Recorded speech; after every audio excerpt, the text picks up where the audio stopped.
The Nile did not belong to Egypt alone. Far to the south, beyond the cataracts, beyond the borders where Egyptian kings once carved their victories into stone, another power was rising. It had gold, horses, temples, warriors, pyramids, and a memory older than most people realize. And one day, that southern kingdom would march north and place its own kings on the throne of the pharaohs. This was Kush, not a footnote to Egypt, not a shadow at the edge of civilization. Kush was an African kingdom of the Nile, born in Nubia, shaped by desert, river, trade, faith, and war. And for a brief but unforgettable moment, its rulers became the Black Pharaohs, kings from the south who dominated Egypt and changed the story of the ancient world. This is Empires Lost in Time, and today we are entering the Empire of Kush, the kingdom of the Black Pharaohs who ruled the Nile.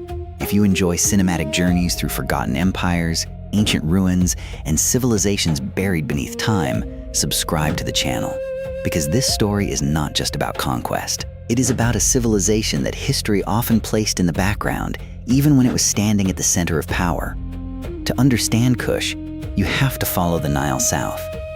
Leave behind the familiar image of Egypt's pyramids and temples and move into Nubia, a land of cataracts, desert roads, river settlements, gold routes, and sacred mountains. This was a world connected to Egypt for thousands of years, sometimes through trade, sometimes through war, sometimes through occupation, and sometimes through shared gods.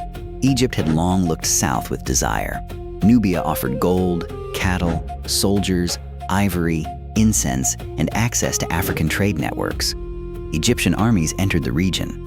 Egyptian temples rose there. Egyptian officials controlled parts of it during the New Kingdom. But domination does not erase identity. Beneath the pressure of Egypt, Nubia preserved its own strength, its own elites, and its own memory. And that is where Kush begins to become dangerous.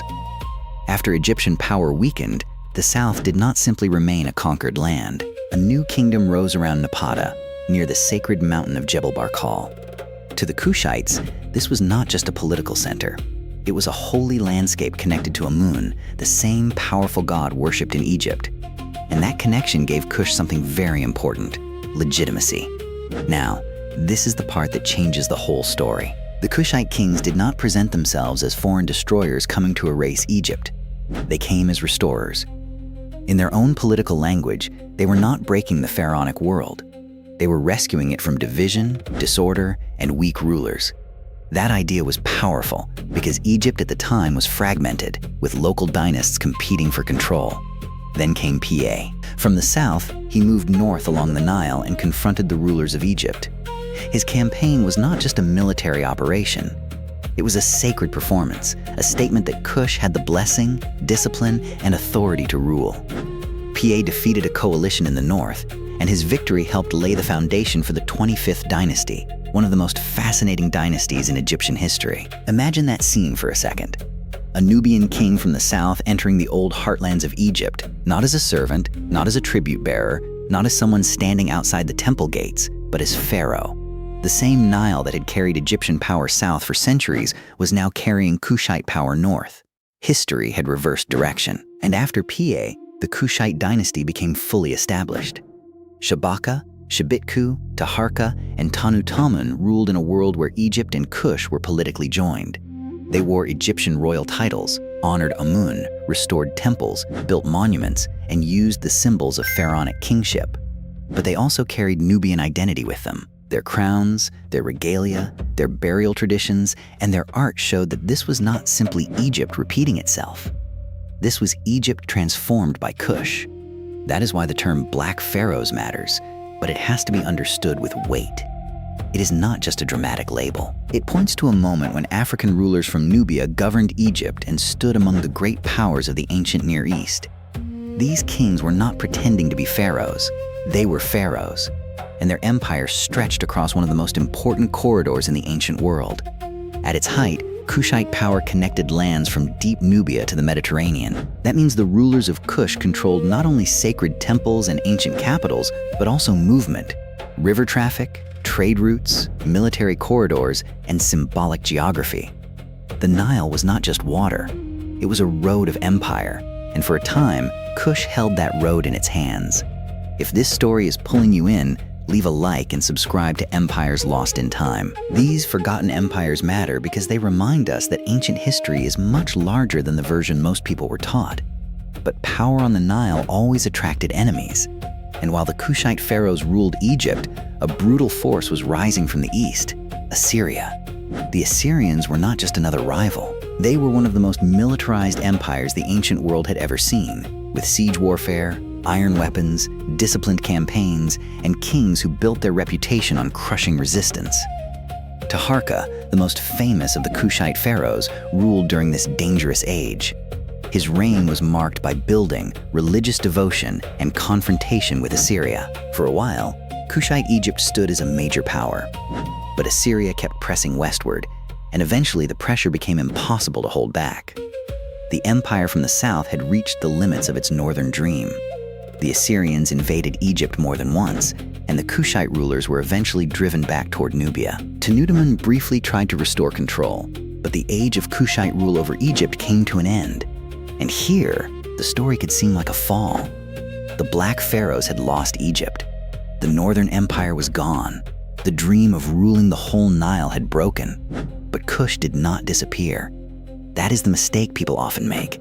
They treat Kush as if it matters only when it sits on Egypt's throne. But after the 25th dynasty, the kingdom continued in Nubia for centuries. Its rulers still built pyramids. Its cities still traded. Its temples still stood. Its craftsmen still worked gold, bronze, iron, ceramics, and stone. Kush did not stop being powerful because Egypt slipped away. Over time, the center of gravity moved farther south toward Meroe, and Meroe was a different kind of capital. It was connected to trade routes, desert roads, African networks, and the Nile world. It became a city of pyramids, palaces, temples, industrial activity, and royal burials. The landscape itself feels cinematic. Steep pyramids rising from sand, reddish hills in the distance, and the green line of the Nile not far away. The pyramids of Meroe are one of the most haunting images in African history. They are smaller and steeper than the famous pyramids of Egypt, but they carry a power of their own. Row after row of royal tombs rise from the desert, like a stone army guarding the dead. And each one says the same thing. Kush was not an imitation. It was a civilization with its own style, its own rhythm, and its own afterlife. Meroe also tells us something important about adaptation. Kush had absorbed Egyptian influence, yes, but it never became merely Egyptian. It blended, reshaped, and transformed what it inherited.